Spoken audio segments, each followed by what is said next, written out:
बिस्मिल्लाहिर्रहमानिर्रहीम। अस्सलाम वालेकुम स्टूडेंट्स, कैसे हैं सब लोग। उम्मीद करता हूं सब लोग खैरियत से होंगे। Welcome to Falcon Academy. आज इस वीडियो में आपके साथ शेयर करने जा रहे हैं असाइनमेंट नंबर 2 का सोल्यूशन। इंग्लिश 101 है ये। इसके टोटल मार्क्स आपके 20 हैं और लेक्चर नंबर 23 से लेकर 32 तक इसमें इंक्लूड किए गए हैं। अगर आप आइडिया लेना चाहते हैं तो आप ये लेसन आप पढ़ भी सकते हैं, लेकिन ये मोस्टली आपकी जो असाइनमेंट्स होती है वो कंसेप्चुअल होती हैं, लेकिन फिर भी आपको काफ़ी आइडिया हो सकता है कि आपकी जो असाइनमेंट्स आती हैं वो आती है आपके हैंड आउट्स के ही रिलेटेड हैं। तो तमाम दोस्तों से गुजारिश है कि चैनल को सब्सक्राइब कर लिया करें।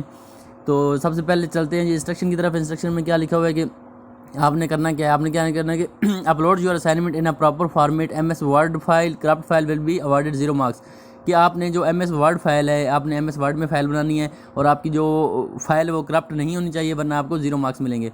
The assignment should be zoomed in at 100%। 100% पे आपकी जो फाइल है वो जूम्ड इन होनी चाहिए। जैसे कि आप ये दे सकते हैं कि ये 100% पे मैंने जूम इन की हुई है।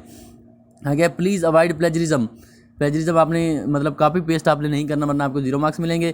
After the due date the assignment और ड्यू डेट के बाद अगर आप असाइनमेंट को सबमिट करेंगे वो भी आपको मार्क्स नहीं मिलेंगे, और आप अगर ईमेल के जरिए साइन करेंगे तो भी आपको मार्क्स नहीं मिलेंगे। तो आपने करना क्या है कि आपने जो असाइनमेंट का जो पोर्शन दिया होता है आपके LMS पे, उधर ही जाके आपने अपनी ड्यू डेट से पहले असाइनमेंट को सबमिट करवाना है। Please avoid submitting copied assignment आपने बिल्कुल सबमिट नहीं करवानी है। आपने ना इसको कॉपी करना है, आपने आइडिया लेना है सिर्फ, और फिर उसको अपनी वर्डिंग में चेंज करके लिखना है।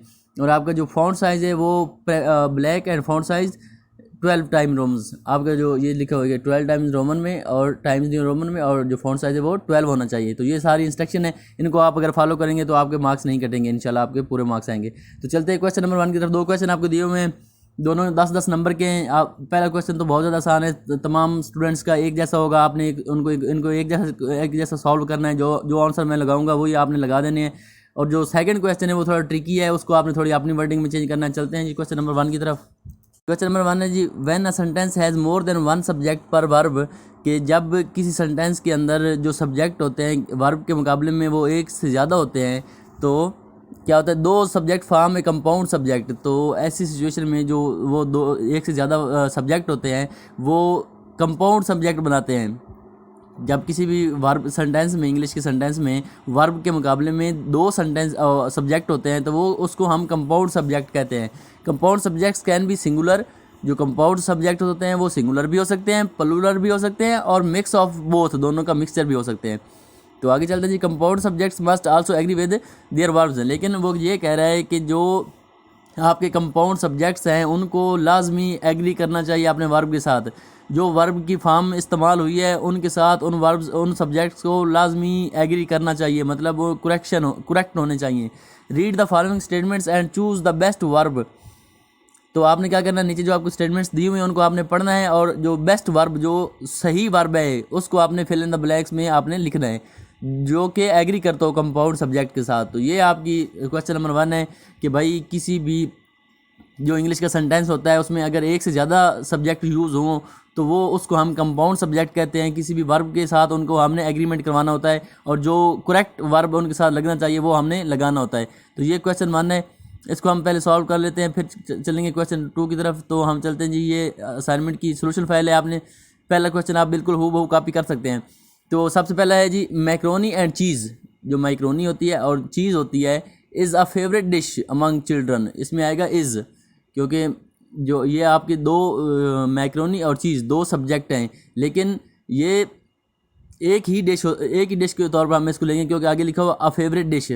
तो इस दर आपने सिंपल इज़ लगा देना है। तो आप इज़ लगा देंगे इसमें। दूसरा है जी, नाइदर विक्टर सिस्टर्स नार his brother has visited new फाउंडलैंड। के जो विक्टर है, ना विक्टर ने ना उसकी बहन ने, मतलब आपका ये है कि वो एक ही बंदा हो जाएगा कि दोनों में से किसी ने भी विजिट नहीं किया न्यू फाउंडलैंड को। तो इसी तरह इधर आएगा हैज़, आपने इधर हैव नहीं लगाना, अगर आपने इधर लगाना है हैज़। तो तीसरा जी, Rajiv wife and soulmate. Wife और सोलमेट एक ही बात होती है, तो ये सिंगुलर आएगा, इंजॉयज आएगा, इंजॉय नहीं आएगा। आगे है जी नेक्स्ट, डैश इधर बंशी आर हर पपीज़ के, या बंशी या उसके पपीज़। तो इधर भी हैज़ आएगा क्योंकि ये सिंगुलर हो जाता है। बंशी भी एक सिंगुलर है, या उसका पप्पी भी एक सिंगुलर है। अगर इधर आता ना इधर बंशी एंड हर पपीज़, तो फिर इधर हैव आता, लेकिन इधर आर आ गया है तो इधर हैज़ आएगा। तो नेक्स्ट आखिरी क्वेश्चन है जी, माई ब्रदर लुकास एंड, अभी इधर एंड आ गया, has best friend Ellie volunteer. अगर इधर एंड आ गया तो अब ये 2 बंदे हो गए, तो वॉलंटियर आएगा, वॉलंटियर्स नहीं आएगा। तो ये आपके 5 क्वेश्चन है आपके, बहुत आसान है। इनमें आपने ये हू बहू आंसर लिख देना है। आप चाहें तो इसी तरह लिख सकते हैं, चाहे तो इधर भी आप इसको बोल्ड कर सकते हैं, तो आपका आंसर सबमिट हो जाएगा। तो ये 10 नंबर आपके मुफ्त के हैं।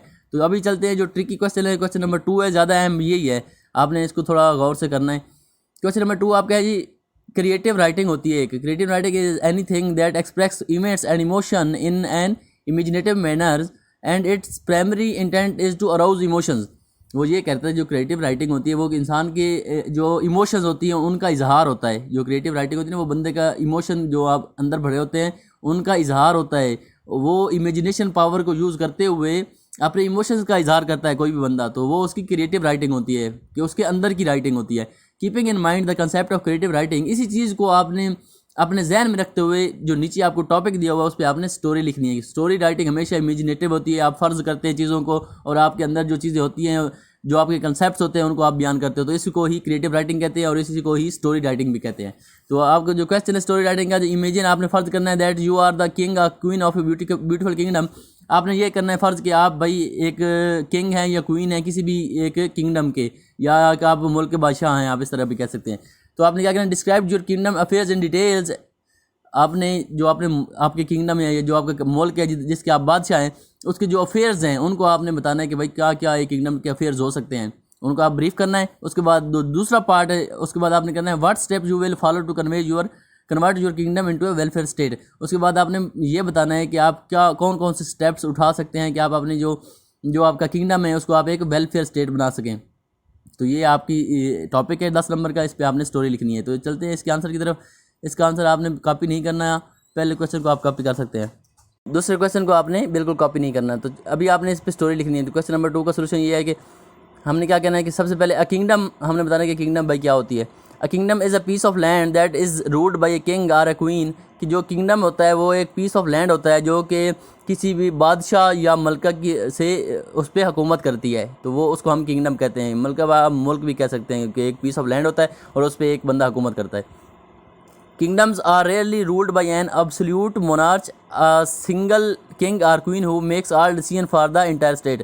तो जो किंगडम होता है वो किसी भी एक बंदे से, या वो किंग होता है या क्वीन होता है, वो उस पर हुकूमत करता है और उसके जो डिसीजंस होते हैं पूरी स्टेट के लिए वो फॉलो करने ज़रूरी होते हैं।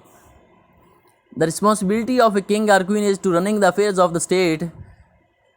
जो रिस्पॉन्सिबिलिटीज़ होती हैं किसी भी बादशाह की या मलका की, वो ये होती है कि उसने जो उसकी जो स्टेट होती है उसके जो मामलात होते हैं, उसके जो अफेयर्स होते हैं उनको चलाना होता है। ये और वो अफेयर्स कौन कौन से होते हैं ये भी उसने आपसे पूछा हुआ है, तो आपको पता होना चाहिए कि वो कौन कौन से अफेयर्स हैं। उनमें अपहोल्डिंग द लाज के कवानीन की हुक्मरानी करवाना उसकी ज़िम्मेदारी है। उसके बाद कीपिंग द पीस, अमन को कायम रखना उसकी ज़िम्मेदारी है।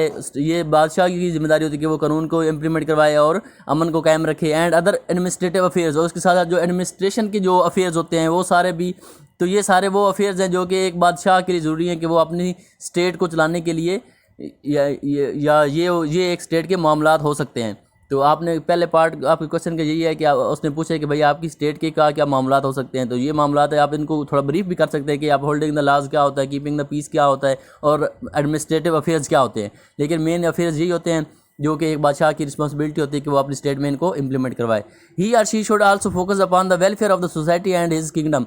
इसके साथ साथ उसको ज़रूरी है बादशाह के लिए कि वो फोकस करे कि लोगों की और अपनी जो मुआशरा है उसकी वो किस तरह वेलफेयर कर सकता है, क्योंकि वेलफेयर बहुत ज़रूरी है। और फिर उसने आपने को दूसरा पार्ट है उसमें वो पूछा है कि वेलफेयर स्टेट क्या होती है और वेलफेयर स्टेट कैसे कन्वर्ट कर सकता है एक बादशाह अपनी किंगडम को। तो हमें बताना है कि a welfare state is a form of government in which the state protects and promotes the economic and social well being of its citizen.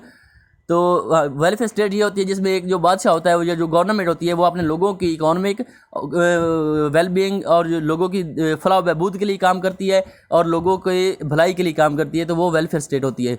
Following are the steps to make convert his state into welfare society. तो ये नीचे जो कुछ steps मैंने लिखे हुए हैं जो कि एक बादशाह अडॉप्ट कर सकता है अपनी जो किंगडम है उसको वेलफेयर स्टेट बनाने के लिए। He should focus on the provision on the people basic need, वो लोगों को बेसिक नीड्स प्रोवाइड करे। उसके बाद वो फोकस करे एजुकेशन पे, उसके बाद वो फोकस करे जस्टिस पे, जस्टिस, एजुकेशन और बेसिक नीड, ये वो स्टेप्स हैं जो कि एक बादशाह लेकर अपनी जो स्टेट है उसको वेलफेयर स्टेट बना सकता है। तो ये आपके लिए एक स्टोरी है शॉर्ट सी, इससे ज़्यादा वर्डिंग आपने नहीं लिखनी।